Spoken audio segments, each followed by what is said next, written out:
والصلاة والسلام على من لا نبي بعد أما بعد فأعوذ بالله من الشيطان الرجيم بسم الله الرحمن الرحيم ادعوني استجب لكم صدق الله مولانا العظيم وبلغنا رسوله النبي الرؤوف الرحيم الصديق الأمين.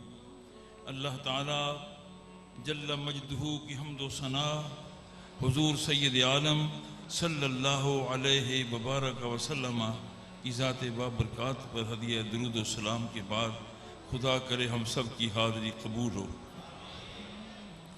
میں اسے جلسہ تو نہیں سمجھ رہا، کوئی کانفرنس بھی نہیں ہے، جلسہ نہیں ہے.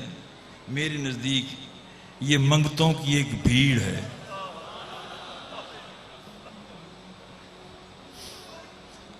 منگتوں کا اکٹھ ہے.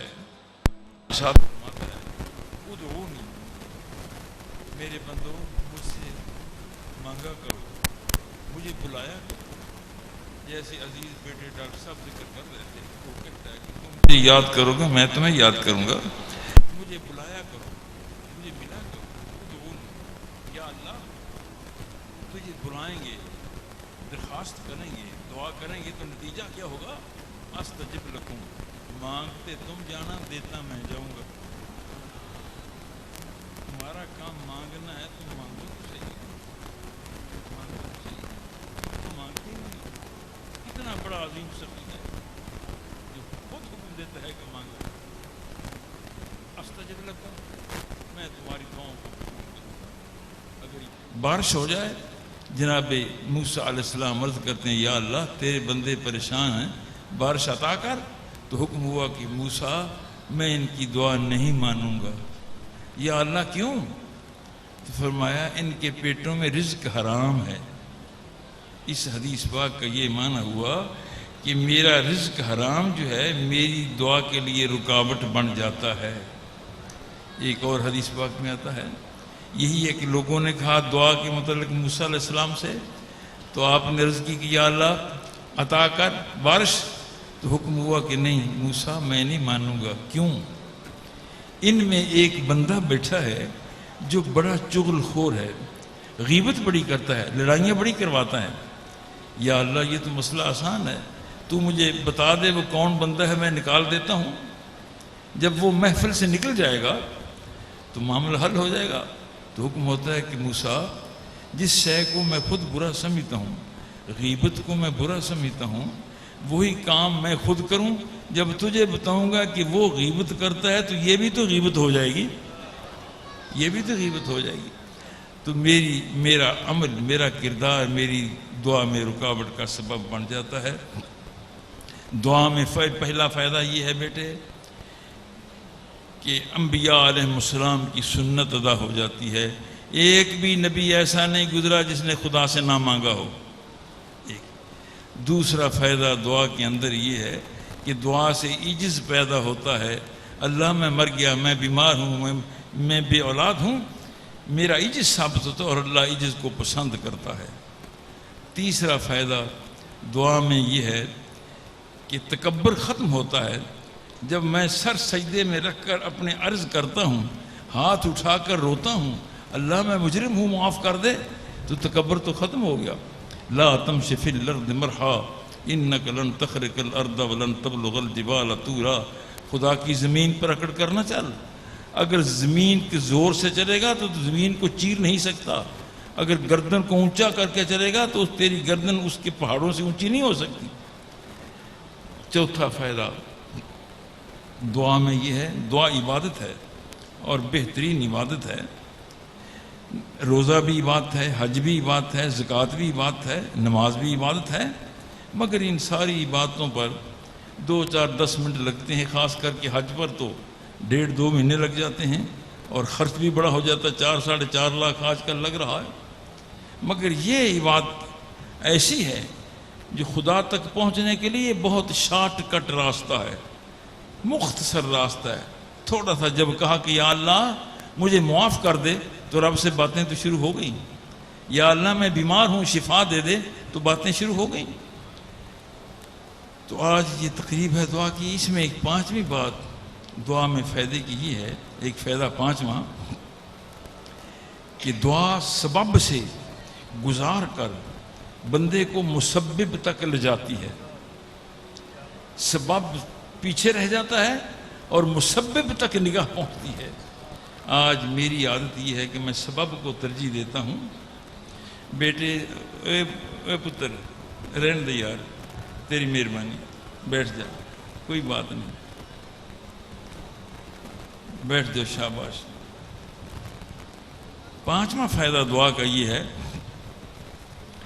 کہ سبب ختم ہو جاتا ہے اور مسبب تک بات پہنچتی ہے، اور اصل وہی ہے۔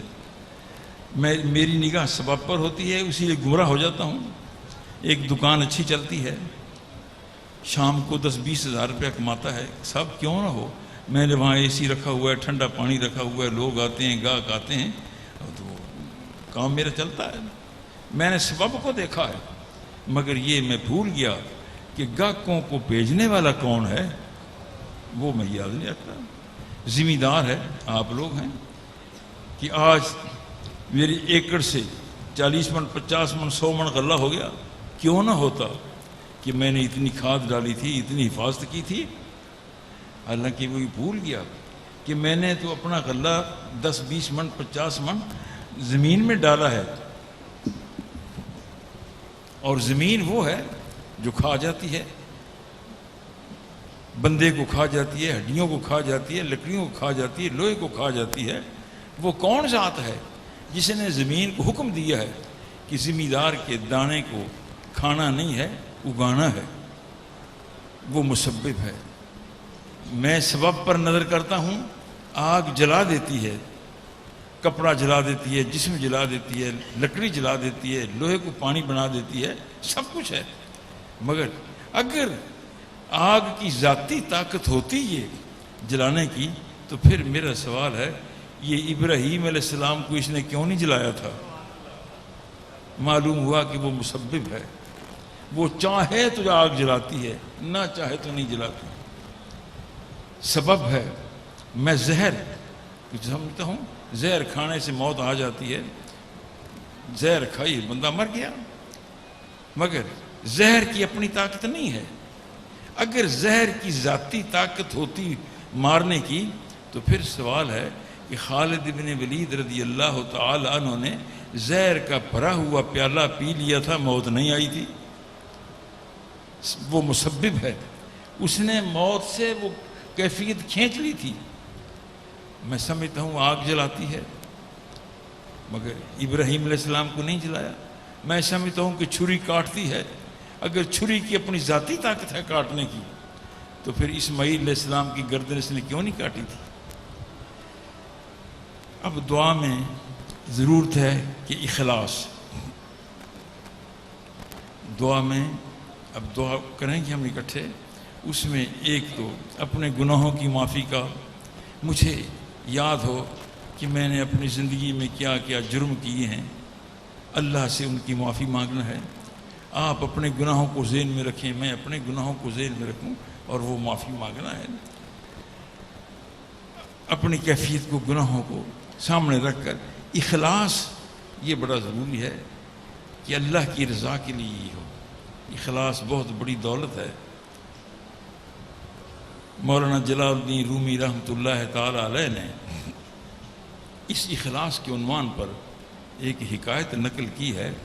عمر فاروق کا دور ہے، فاروق اعظم کا دور ہے۔ ایک گویہ ہے، بڑی سریلی آواز ہے، بہت اچھا گاتا ہے، سریلی آواز ہے، لوگ لٹو ہوتے ہیں، پیسے نچھاور کرتے ہیں، کروڑوں کا مالک ہے، اور وہ بد کردار بھی ہو گیا، شراب کا عادی بن گیا۔ اسے مدینہ منورہ کے چوک میں کئی دفعہ کوڑے لگے، اب بوڑھا ہو گیا، گلے نے جواب دے دیا، لوگوں نے بلانا چھوڑ دیا، آواز ختم ہوگی، گلا جواب دے گیا، کوئی پوچھتا نہیں۔ اور یہ تو آپ جانتے ہیں کہ میرے بیٹے 4 پیسے ہوں تو اپنے بھی لوگ پوچھتے ہیں، اگر غربت آ جائے تو پھر اپنے بھی چھوڑ جاتے ہیں۔ اگر کوئی کائنات کے اندر اگر کوئی ذات کسی غریب کو چھوڑتی نہیں، سینے سے لگاتی ہے، تو وہ ذات مصطفیٰ ہے۔ جب سارے جب سارے چھوڑ جاتے ہیں، ماں باپ بہن بھائی رشتہ دار اجزاء اقربا بیٹے بیٹیاں عقیدت مند سارے جواب دے گئے میں مر گیا ہوں، موت آ گئی ہے. جب کوئی نظر نہیں آتا سب جواب دے گئے، پھر نگاہیں مدینہ منورہ کی طرف اٹھتی ہیں. حضور پھر یہ نہیں فرماتے کہ تو کون ہے، جا کام کر، نہیں فرماتے میں آ رہا ہوں، میں آ رہا ہوں. اس بوڑھے کو جب کسی نے پوچھا نا تو ایک دن رینگتا ہوا بڑی مشکل کے ساتھ جنت البقیع میں مدینہ منورہ کے قبرستان میں چلا گیا اور بڑا رویا. قبرستان میں جا کر بڑا رویا، رو رو کر تھک ہار کر گر گیا. اللہ مجرم ہوں معاف کر دے، اللہ مجرم ہوں معاف کر دے. اب تو مجھے کوئی پانی بھی نہیں پوچھتا، کوئی صحت بھی نہیں پوچھتا. اس کا خلوص تھا، عارف رومی کہتے ہیں اس کا خلوص تھا اللہ کے ساتھ. بارگاہ قدس رحمت دریائے رحمت جوش میں آیا اور عمر فاروق کو الہام ہوا کہ عمر جاؤ قبرستان میں ہمارا ایک دوست ہے، اس کے لیے سامان لے جاؤ. عمر فاروق خلیفۃ المسلمین ہیں، 25 لاکھ مربع میل پر حکومت کرنے والا جرنیل ہے. جاؤ. دیکھا قبرستان میں کوئی بندہ نہیں، وہ بوڑھا بے ہوش گرا پڑا ہے. تو آپ کہنے لگے یہ تو وہی مجرم ہے، شرابی ہے، گویہ ہے. رب ذوالجلال تو فرماتا ہے کہ میرا دوست ہے. تو واپس آ گئے. پھر دل میں القاء ہوا عمر وہی ہمارا یار ہے جسے چھوڑے آ رہے ہو. یا اللہ وہ تو تیرا دشمن تھا. فرمایا ہاں کبھی دشمن تھا، مگر اس نے خلوص سے مجھ سے معافی مانگی، میں نے اسے معاف کر دیے. جاؤ. وہ بے ہوش پڑا ہے، اسے ہوش نہیں ہے، تھکا ہوا ہے. جا کر بیٹھے رہو، میرے یار کو جگانا نہ، کہیں اس کی نیند میں گڑبڑ نہ آ جائے. جگانا نہیں. جب وہ خود جاگے تو پھر یہ سامان پیش کرنا. خلیفۃ المسلمین بیٹھے ہیں انتظار میں کہ بابا بوڑھا جاگتا کب ہے. جب وہ جاگا اس نے آنکھ کھولی تو دیکھا فاروق بیٹھے ہیں. گھبرا گیا، دوڑا، رویا. فاروق اب مجھے قبرستان میں بھی مارنے آ گئے ہو، اب میں بوڑھا ہو گیا ہوں، میری ہڈیاں کمزور ہو گئی ہیں، اب میں تیرے بیت تیرے کوڑے نہیں سہ سکتا. ڈر کر دوڑا. فاروق اعظم پیچھے دوڑتے ہیں، فرماتے ہیں بابا میں تجھے مارنے نہیں آیا، تجھے بتانے آیا ہوں کہ خدا نے تجھے اپنا دوست بنا لیا ہے.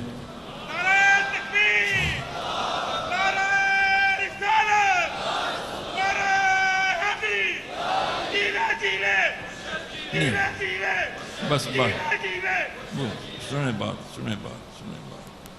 جب خدا نعرہ رسالت اور نعرہ تکبیر لگے نا تو اس وقت مرشد کو درمیان میں نہ کسیٹیں. مجھے شرم آتی